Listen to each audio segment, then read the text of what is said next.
everyone, this is Jackie Williams. Thank you for joining me. In this video, I want to share with you a one-sheet wonder using your 6x6 papers. Now, this particular print is a 12x12 that I've cut down to 6x6, but we certainly have plenty of beautiful 6x6 papers, or this is a great template that you can use with your scraps. So this is the Painterly Pears paper, and we're just going to use for this sample this one side. Now I have created, digitized the template, and I created a PDF, and this is available for free as just a free download from me to you, and the link for that is in the video description. Now for this one sheet wonder template, we're going to be using all rectangles in our shapes. There is this one little square that is left over, but you can just use that, cut it in half and make 2 rectangles, or just put that on the inside of your card or on your envelope. And this is a sister template to the one sheet wonder template that I made before that was all squares. And I do have plans to do a circle one in the future.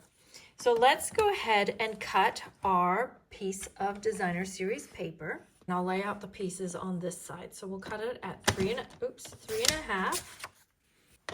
And then we'll turn this one 90 degrees and cut all of these at 1.5 inches. And it is helpful to just keep them in order. That way, when you are putting them on your project later, you can have the prints somewhat match up. Okay, now this one, we're going to also cut at 3.5. We'll turn that 90 degrees and cut that at 3.5. And then I'll turn that 90 degrees again and cut one more 1.5. So we are going to have 4 3.5 by 1.5 pieces. Then this one, I'll turn 90 degrees and cut it at 2.5. And that's going to give us our little square that is actually a leftover piece, which you can cut it in half again to make 2 little rectangles, or just use this on the inside of a card or on your envelope, just so there's absolutely 0 waste. Now this little piece, I'm actually going to cut that completely in half, so we have 2 little 1/2 inch pieces, 2.5 by 1/2, and this one is a 2.5 inch square. So I'm going to cut this one into 5 1/2 inch pieces.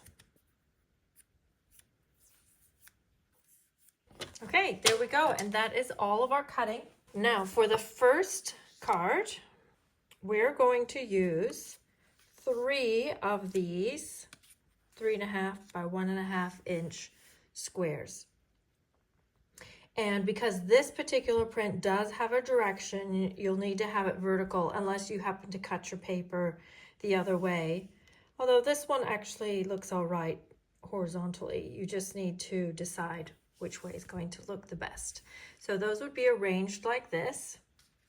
And this is my finished one, and I did keep those vertical. And kept this one quite simple. I just added a ribbon and some words and a few little gems. And then this one is another version of that same layout. I've rotated that 90 degrees, and this time used the country wood paper and then embellished with the coneflower dies. This is another horizontal version, and I've used the brand new Traditions of Christmas papers. These are some of my first Christmas projects for 2025, and also just kept that quite simple. Just let the pretty papers do a lot of the embellishing and just added some simple die cuts over the top.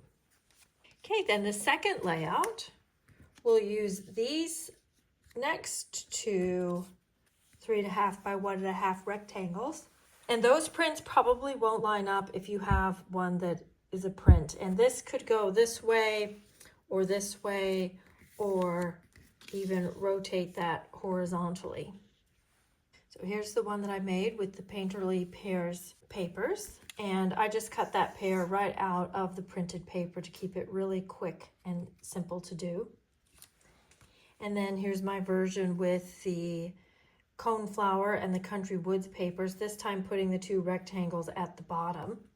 And this one with the Traditions of Christmas. And I've used the big pine dies and a few little berries to embellish this. Then the last version uses these little strips. I'm not going to try and keep these in order just for this demo. This one, my vision was to have them like this, just kind of a little ladder that they weren't necessarily all even, and then just putting some kind of an image over top, just making a really simple, like sort of a patchworky type background. But I ended up making a few variations. For this Painterly Pears one, I made a square card and actually just tore the edges off of one side, making them different lengths, and then made this side all nice and even and added that beautiful branch. This one, I actually really love how this turned out. Don't be shy to have a large part of your card left white. That is absolutely a great way to design. And then this one with the coneflower, these strips, this was actually one of the first versions I did. These strips are a little bit wider, which I ended up changing. I think I like them a bit slimmer than this, but it is another way. You could just cut them a little bit thicker and have fewer of them. And then for the Christmas Traditions one, I did that idea the way that I had envisioned it in the first place, but this time flipped the paper over. So I had the more solid print rather than the Christmas print. So there are my ideas using the One Sheet Wonder template rectangles version. I hope that inspires you and encourages you to pull out some of your beautiful papers. Go ahead and cut them up and make something beautiful, whether it's simple or involved, it can still be beautiful. Be sure and grab the free template in the video description. This is Jackie Williams. Thank you so much for watching. Please leave me a comment and I'll see you next video. Thanks so much. Bye-bye, everyone.